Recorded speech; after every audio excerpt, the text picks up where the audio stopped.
ఈ వేదికకు అధ్యక్షత వహిస్తున్న మా పృథ్వీరాజ్ అన్న గారికి, మరి సీనియర్ నేత మా పాషమన్న గారికి, అలాగే అంబు రాథోడ్కు, సాయిరామ్కు, పోచానికి, మా చెల్లె స్వాతికి, అందరికీ మీడియా మిత్రులకు అందరికీ కూడా తెలంగాణ ఉద్యమాభివందనాలు.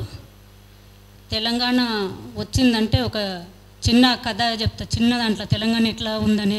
ఇప్పుడు నడుస్తున్నది చూస్తే, గతం నడుస్తున్నది చూస్తే, ఒక ఊర్లో జాతర సాగుతుందంట. ఆ జాతరకు అన్న చెల్లెళ్ళు ఇద్దరు బండి కట్టుకొని వెళ్ళిరట. ఆ జాతరలో ఆయన ఏమని మొక్కున్నాడంటే అమ్మవారికి, మా చెల్లెలకు ఒక మంచి సంబంధం దొరికితే నేను నా తల ఇస్తామ్మా నీకు అని చెప్పి మొక్కొని వచ్చిడట. పక్క ఊరు నుంచి ఒక సంబంధం వచ్చి అమ్మాయిని చూసి బాగుంది అని చెప్పి చేసుకున్నారట. ఆయన చెల్లెల్ని తీసుకొని అత్తగారింటికి పంపించేటప్పుడు అమ్మవారి మొక్కు తీర్చుకోవాలి కాబట్టి గుడికి వెళ్ళొస్తా అని చెప్పి పోయి తల నరక్కుండంట అమ్మవారి దగ్గర. ఎందుకు ఇంతసేపు అయ్యా రాకపోయా అని చెప్పి బావ చూద్దామని చెప్పి చెల్లెలు భర్త వెళ్ళి చూస్తే తను చనిపోయి ఉన్నాడు అక్కడ. ఈ వార్త ఎలా చెప్పాలి నేను వెళ్ళి అని చెప్పి తను కూడా అక్కడే అదే కత్తి తీసుకొని తల నరుక్కుండు తను. అది చూసిన తర్వాత కొద్దిసేపటి తర్వాత చెల్లె కూడా ఇద్దరు అటే వెళ్ళిండ్రు, ఎందుకు రాలేదని చెప్పి వెళ్ళిపోయేదట తన గుడికి. ఆ ఇద్దరిని చూసి ఈ వార్త నేను ఏమని ఊర్లోకి పోయి చెప్పాలి ఇంటికి పోయి అని చెప్పి తను కూడా చనిపోవాలని సిద్ధమైతే అప్పుడు అమ్మవారు ఏమన్నదట, అమ్మ ఆ పని చెయ్యకు, నీవు కూడా నీకు కావాలనుకున్న కోరిక నేను ఇద్దరు చనిపోయింది ఏ విధంగా చెప్పాలి ఇంటికి వెళ్ళి అని అంటే, వాళ్ళిద్దరి తలలు ఎవరి వాళ్లకు ఒక 2 నిమిషాలు టైం ఇస్తున్నా పెట్టేసి నేను ప్రాణం పోస్తాను చెప్పిదట. దానికి ఆమె అడావిడికి ఏం చేసింది, భర్త తల తీసి అన్నకు పెట్టింది, అన్నకు తీసి భర్తకి పెట్టింది. అప్పుడు ఆమె ఎవరితో సంసారం చేయాలి, అక్కడ ఏమని చెప్పుకోవాలి ఇంటికి పోయి? ఎవరితో? జనం ఏం చేస్తారు, ముఖాన్ని చూసినోడే మొగుడు అనుకుంటారు. కానీ పెట్టిన ఆమెకు తెలుసు ఎవరు మొగుడు ఎవరు అన్న అనేది, ఏ విధంగా సంసారం చేయాలి. ఇప్పుడు ఈ తెలంగాణ పరిస్థితి కూడా ఆ విధంగానే ఉంది. కాబట్టి తెలంగాణ జనాలు ఎప్పుడు ఏ సమస్య వచ్చినా గత 60 ఏళ్ల నుంచి కూడా పోరాటంలో ఉన్నారు కాబట్టి ఏ పోరాటానికైనా సిద్ధంగా ఉంటారు. నిన్నగాక మొన్న మా దగ్గర అగ్రికల్చర్ యూనివర్సిటీలో 100 ఎకరాలు రాసిచ్చింది గవర్నమెంట్. పోయిన గవర్నమెంట్ ఇచ్చిందా ఇప్పటి గవర్నమెంట్ అనేది కాదు. అక్కడ జరుగుతున్నది అంటే విద్యార్థులు ఉద్యమిస్తే జుట్టు పట్టి ఇస్తున్నారు పోలీసులు. ఆ వీడియో కూడా బయటకి ఇచ్చే పరిస్థితి అక్కడున్న విలేకరులకు లేదు, ఎందుకంటే వాళ్ళు తీసిన యాజమాన్యం ఇవ్వదు. కాబట్టి అటువంటిది కూడా మనం ఆపాలంటే ఏం చేయాలి? ఒక్కొక్క జడ్జికి అక్కడ మేజిస్ట్రేట్కు ఇల్లు లేవా?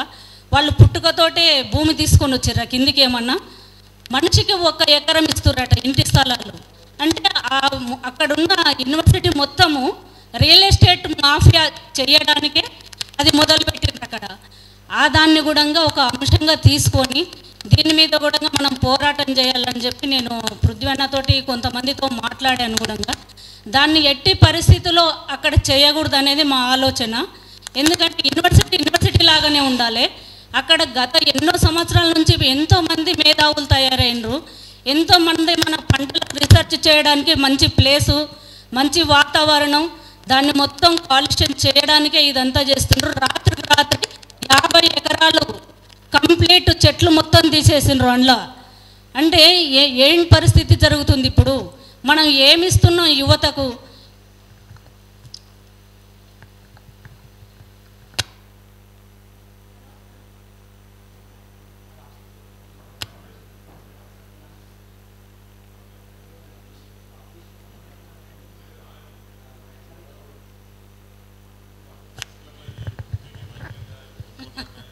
హలో హలో దీన్ని కూడా ఎవరైనా చెప్పిండ్రేమో తెలియదు కదా. అయితే గత కొన్ని రోజుల నుంచి రఘు లాంటి వాళ్ళు కొంతమంది వీడియోలల్లో యూట్యూబ్లలో పెట్టి చైతన్యం చాలా వరకు చేసిండ్రు. వాళ్ళు ఎన్ని కేసులు ఎదుర్కొన్నా, నానా ఇబ్బందులు పడి జైల్లో పాలై పెళ్ళం పిల్లలను వదిలిపెట్టి రకరకాల ఇబ్బందులు వదుకున్న చాలామంది చిన్న మీడియా పెట్టుకొని కూడా జనాన్ని మోటివేషన్ చేసిండ్రు. తెలంగాణ ఉద్యమకారులు అంటే ఏంటి, తెలంగాణ ఓట్లు వేయడానికి మేము మొన్న 400 కిలోమీటర్లు పాదయాత్ర చేసినాం బీసీ చట్టసభల్లో. మనం ఎంతమందిమో మన వాటా అంతా కావాలని చెప్పి మిరుగాన్పల్లి నుంచి కిలాషాపూర్ వరకు చేసినాం మేము. దాంట్లో నడిచే క్రమంలో చాలామంది సేలకాడ ఉండేటోళ్ళు ఇట్లా అడగడం ఏమంటుండ్రంటే, ఎలా ఉందమ్మా ఇప్పుడు కాంగ్రెస్ వచ్చింది కదా, మరి ఇప్పుడు ఎట్లుంది, గతం ఎట్లున్నదంటే వాళ్ళు ఒకటే చెప్తున్నారు, ఏముందమ్మా ఎవరు వచ్చినా ఏం లేదు, ఆడున్నోడే ఈడ ఉన్నాడు, ఈడున్నాడే ఆడ ఉన్నాడు, మార్పు అంటే ఏం లేదు కదా, మేము ఎవరికి వేయాలనో కూడా మాకు తెలుస్తలేదు, ఈ ఓట్లు అనేది వేయకుండా ఉంటే బాగుండునేమో, లేదంటే ఒక కొత్త నాయకుడు వస్తే బాగుంటుంది అనే ఆలోచన ఉంది తప్ప, ఈ ఉద్యమం మీరు ఇట్లే చేస్తే మీతో పాటు మేము కూడా కలిసి వస్తామని చెప్పి చాలామంది చెప్పడం జరిగింది. అంటే ఇంకొక కొత్త నాయకత్వం కావాలని ఎదురు చూస్తుంది జనం. దానికి మీరందరూ మీడియా మిత్రులందరూ కూడా ప్రతి ఊర్లో సపోర్ట్ చేసి మనం రేపు రాబోయే స్థానిక సంస్థ ఎన్నికలు ఏవైతున్నావో దాంట్లో మంచి మోటివేషన్ చేసుకుంటూ మనకేం కావాలనో, ఏ నాయకుడు కావాలనో, జనంలో ఏ నాయకుడు అవసరమో వాళ్ళని ఎన్నుకునేటట్లు చేస్తారని చెప్పి మీ అందరికి కూడా నేను ఈ సభాముఖంగా తెలియజేస్తున్నా. ఈ అవకాశం ఇచ్చిన అందరికీ కూడా తెలంగాణ ఉద్యమాభివందనాలు. జై తెలంగాణ.